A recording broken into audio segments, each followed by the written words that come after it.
जिनसे प्रकाश की किरणें आसानी से पार कर जाती है उसे पारदर्शी कहते हैं। दूसरा है वे पदार्थ जिनसे प्रकाश की किरणें आसानी से पार नहीं कर पाती है उसे अपारदर्शी कहते हैं, उसे अपारदर्शी। और तीसरा है वे पदार्थ जिनसे प्रकाश की कुछ किरणें पार कर जाती है तथा कुछ किरणें पार नहीं कर पाती है उसे पारभासी कहते हैं। प्रकाश के परावर्तन के दो नियम हैं।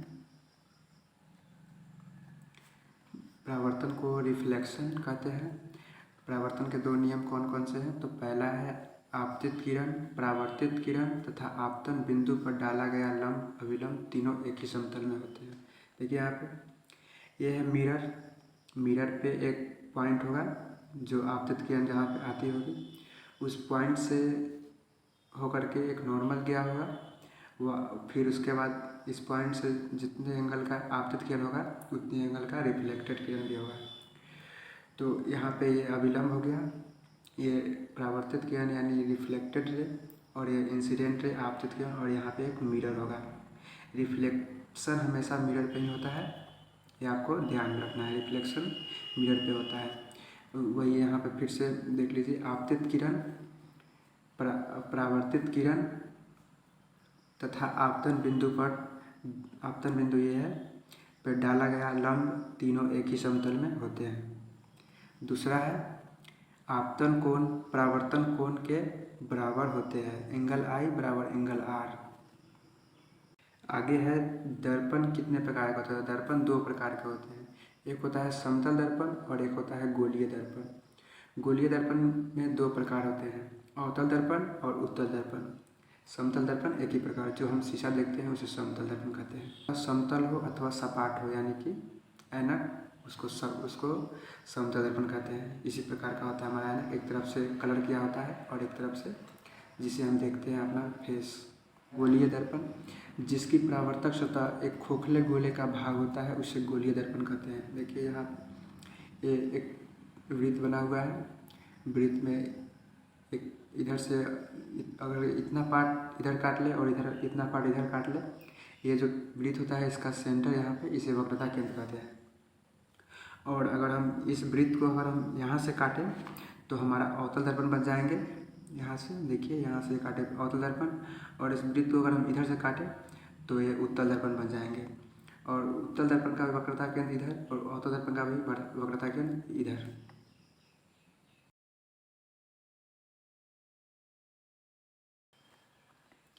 अवतल दर्पण कॉनकेव मिरर, कॉनकेव कहने का मतलब यहाँ पे केव गुफा की तरह बना होगा, एक तरफ से कलर किया होगा और दूसरी तरफ गुफा की तरह दिखेगा। वह गोलीय दर्पण जिसकी परावर्तक सतह धंसी हुई हो अवतल दर्पण कहलाता है। देखिए इसका परावर्तक सतह धंसी हुई है। उत्तल दर्पण, वह गोलीय दर्पण जिसकी परावर्तक सतह उभरा यानी उठा हुआ हो तो उसे उत्तल दर्पण कहते हैं। देखिए उत्तल दर्पण ऐसे बनेगा,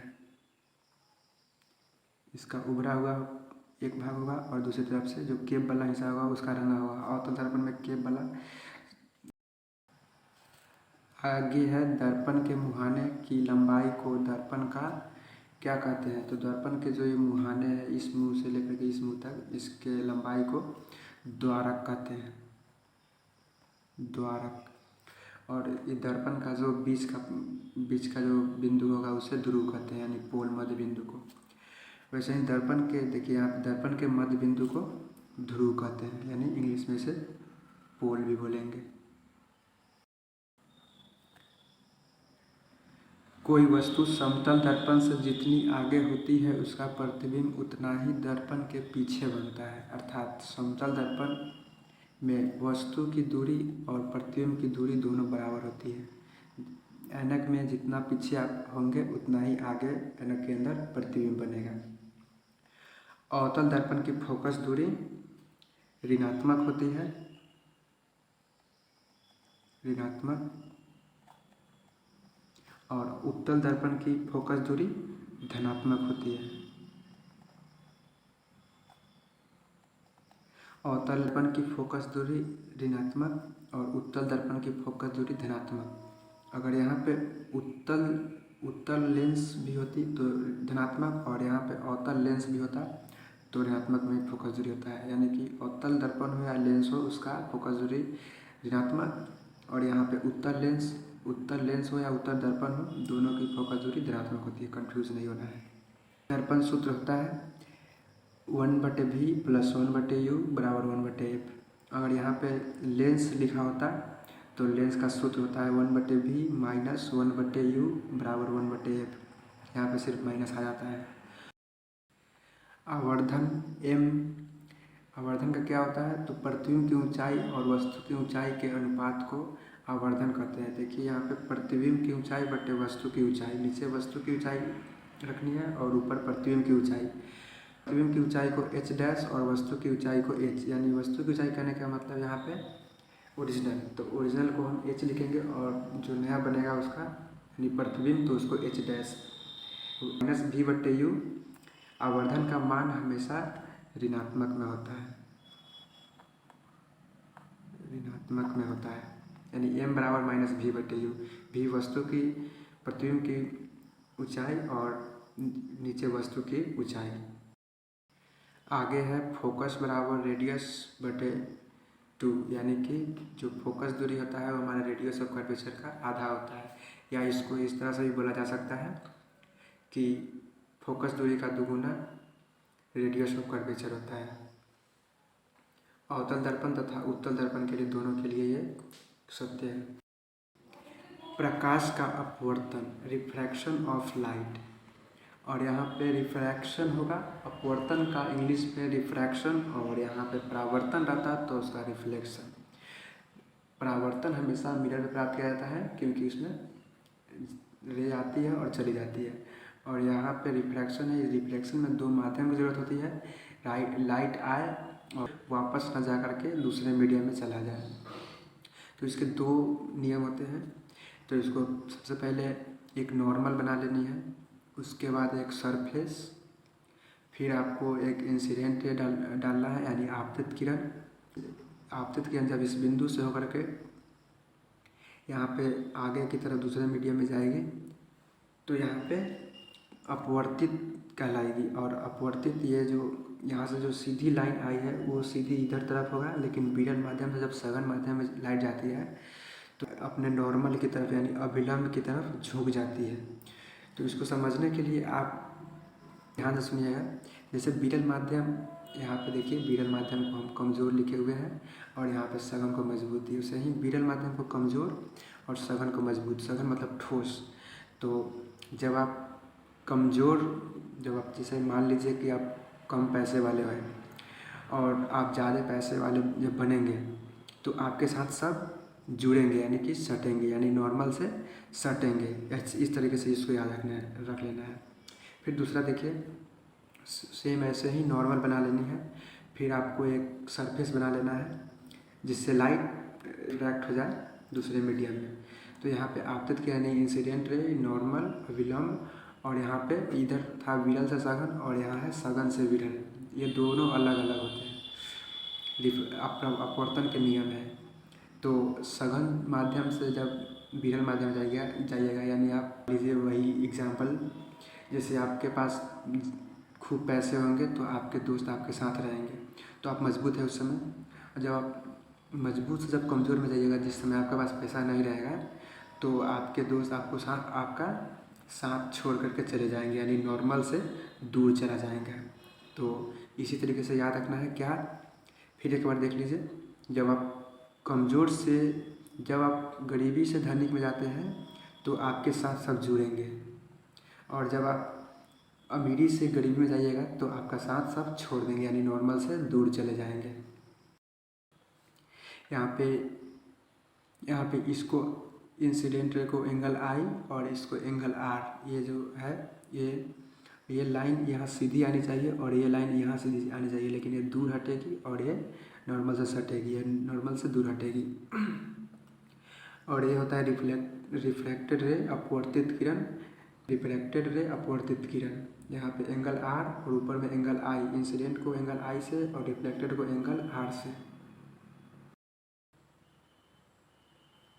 अपवर्तन का यही नियम है, जब प्रकाश एक माध्यम से दूसरे माध्यम में तिरछा होकर जाता है तो उसे अपवर्तन कहते हैं। रे हो गया और यहाँ पे सरफेस हो गया और यहाँ से तिरछा जाएगी और ये नॉर्मल है तो इसको अपवर्तन कहते हैं। जब प्रकाश विरल माध्यम से सघन माध्यम में प्रवेश करती है तो वो अपने अविलंब की ओर झुक जाती है। जब प्रकाश विरल माध्यम से सघन माध्यम में प्रवेश करती है तो अपने अविलंब की ओर झुक जाती है, नॉर्मल की तरफ झुक जाती है।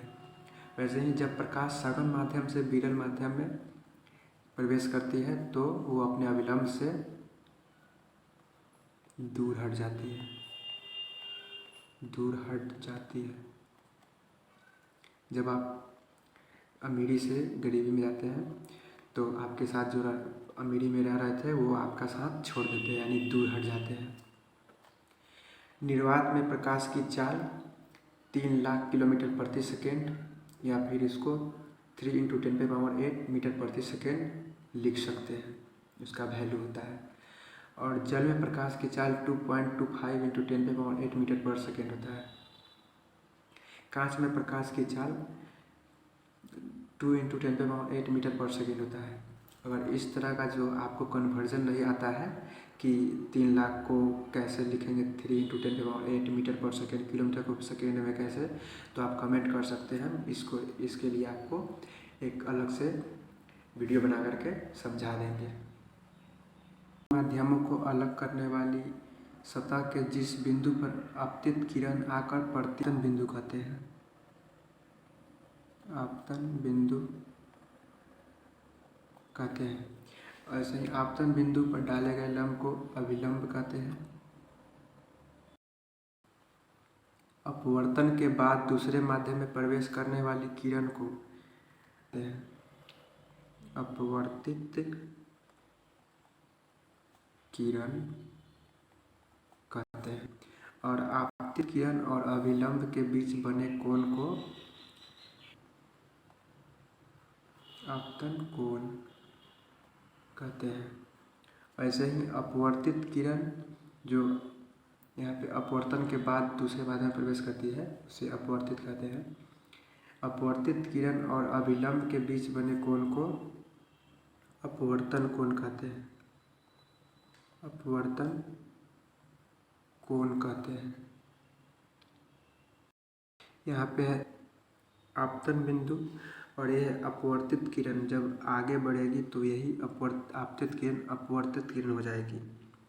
अपवर्तित किरण हो गए और यहाँ पे जो आपतित किरण और नॉर्मल यानी कि अभिलंब के बीच जो कोण बनेगा उसे आपतन कोण यानी एंगल आई, और यहाँ पे अपवर्तित किरण और नॉर्मल के बीच यानी अभिलंब के बीच जो कोण बनेगा उसे अपवर्तन कोण कहते हैं।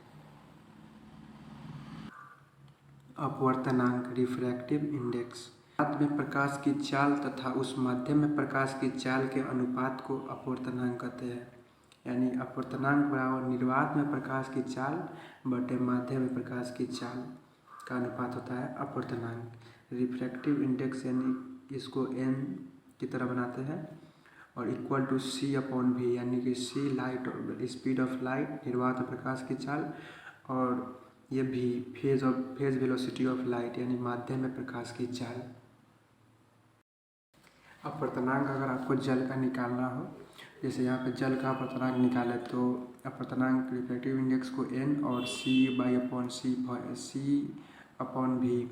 तो 3 light speed of light 3 lakh होता है किलोमीटर पर सेकेंड, और यानी वाटर का जो 225 लाख यानी कि इसको हम काटेंगे तो 3 0 से 3 0 कट जाएंगे तो आपको 300/225, तो इसको आप काटेंगे तो आपको 25 से तो ये आपके 9 बार में कट जाएंगे और ये आपके 12 बार में फिर से काटेंगे 3 × 9 और 300 का बार यानी कि 4/3 को पॉइंट में लिखना है तो 1/33 जल का अपवर्तनांक होता है। वैसे ही स्पीड ऑफ लाइट 3 × 10⁵ किलोमीटर पर सेकेंड और 3 लाख किलोमीटर पर सेकेंड। 3 × 10⁵ किलोमीटर को एक किलोमीटर 1000 यानी 1000 में 10⁻³ मीटर होते हैं। यानी एक 10⁻³ कैसे लिख सकते हैं, जैसे कि 10 पे 3 जीरो यानी कि 1 के बाद 3 जीरो आपको लिखना है 10⁻³ आएगा। जैसे यहाँ पे 100 लिखना है तो इसको क्या लिखेंगे 10⁻² और यहाँ पे 10 है तो 10⁻1। वैसे ही 10⁻³ 1000 को लिखेंगे। तो 3 × 10⁻, जब बेस सेम हो तो पावर जुड़ जाता है, तो 3 × 10⁸ मीटर पर सेकेंड यानी किलोमीटर। जब आप किलोमीटर से मीटर में जाते हैं तो डायरेक्टली मल्टीपल हो जाता है। और कुछ अपूर्णांक को आप यहाँ पे याद भी रख सकते हैं। वायु का होता है 1.3003, पानी का 1.33, केरोसिन का 1.44 और एल्कोहल का 1.36। वैसे ही तारपीन का 1.47, बर्फ़ का 1.31, सिंधा नमक का 1.54 और हीरा का सबसे अधिक होता है यानी कि 2.42।